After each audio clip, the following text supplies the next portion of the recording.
So what happened to the protests, guys? What happened to the Chinese protests, that were taking place in Beijing or wherever? Remember, we saw a lot of footage of this. Everybody was talking about it. And so now, a week later, I'm not hearing anything else about the protests, just like I suspected. Now, like I said, I'm not saying that what was going on in China for 3 years was a good thing, but I'm saying I knew we were going to hear more about China, and we started to hear more about China so much that it worked on people's emotions. But why don't we get into what we really need to be giving our attention to when it comes to China? Xi inks tens of billions in deals with Saudis, from Huawei cloud computing to expanded military ties.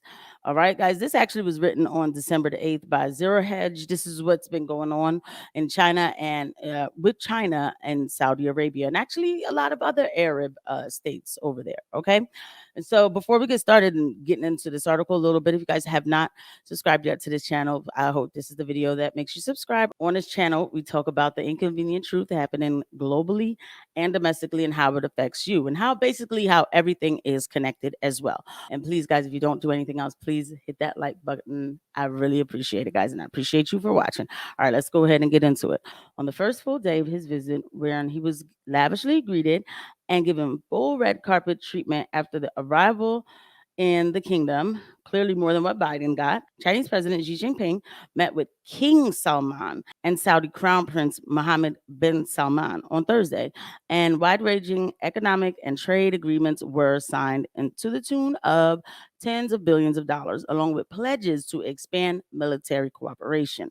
This article goes on to talk about, among the commercial deals made, one of them that was sure to that's going to raise eyebrows in Washington, given the blanket ban in the years of controversy in the states, is Huawei. So their Huawei cloud computing. So I had to actually look into Huawei. Among the over the 29 billion in agreements signed, they're setting up the Huawei cloud computing region, building electric vehicle manufacturing plant in Saudi Arabia, and providing green hydrogen batteries for a futuristic smart city that the prince wants to build. Missing from the leader's public statements was any mention of the more controversial aspects of a relationship that have raised the hackles of U.S. officials, such as advanced military cells, expansion of 5G and 6G telecommunication networks, and pricing some Saudi oil sales in yuan, which accelerated this year. So basically, these people came and they sat together and they making their deals, and they're not.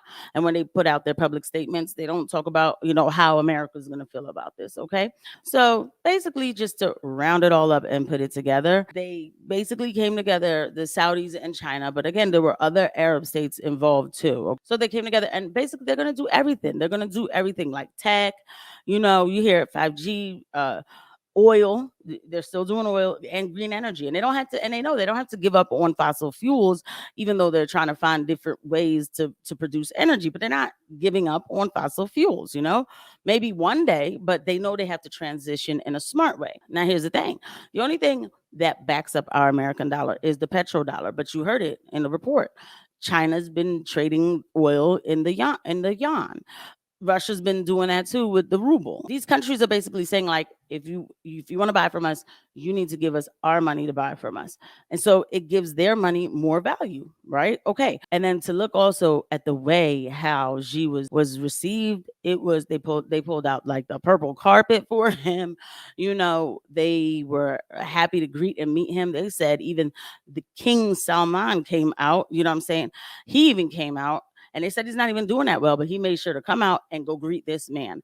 The last time Joe Biden was in Saudi Arabia, they gave him a fist pump. My thing is this, right? It's like you have we have this administration that came on and said all this stuff about, they flex so hard and don't produce anything. United States is definitely, to me, at a very weak point. So while they're, distracting us, like I said, everybody's emotions got into it. We need to pray for the Chinese people and everything. So if you want to know what's going on with the lockdowns, they're starting to open up slowly. The United States knows that they're in trouble. Okay, you know why? If they didn't think they were in trouble, they wouldn't have felt the need to tweet something like this. Independent experts have even projected that the U.S. economy could grow faster than China's economy this year. That hasn't happened since 1976. I said, of course. Meanwhile, they rolled out the red carpet for Xi in Saudi Arabia. There are huge deals being made as we speak, and this is what you tweet. This is a complete lie to throw the American people off. And of course it is. It has to be. They have to lie to save face. Let's be clear. The Chinese, they're going to reopen, even if they take their time, how they do it in a cautious way. But you're not hearing any more protests. Maybe you'll see a little something. I don't know. But they're opening up again. They're figuring out ways to open up. And guess what? You know what? They're going to have their people in their manufacturing facilities. All right. They're going to make good on this trade deal. They're going to have these people in this manufacturing facilities working, busting their behinds. And these people are focused. If they have to work 24 hours a day, they will, in order to rise up. Okay. Because they are focused and they have a goal that they want to reach. This, again, this is not me rooting for the Chinese. This is me speaking in full realistic terms. All right.